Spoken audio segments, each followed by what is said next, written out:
ప్రియమైన వాళ్ళారా, బాగున్నారా? మరొక వచనం ధ్యానించుకుందాం.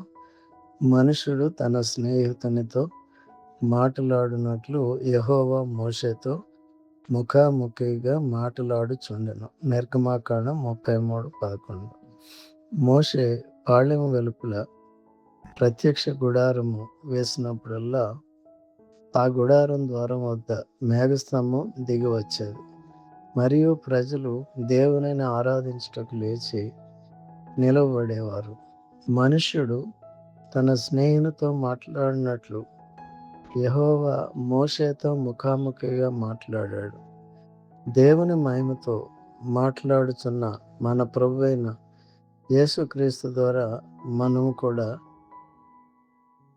దేవునిని ఆరాధిస్తున్నామా? ఆయన మహాత్మ్యమును మేము కన్నులారా చూసిన వారమై తెలుపుతుమే.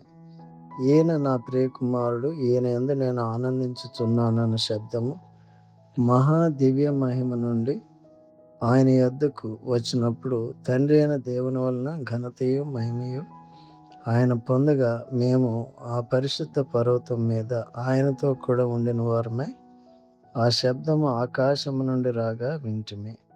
2 పేతురు 1:17. దేవుడు మిమ్మల్ని దీవించునుగాక. ఆమేన్.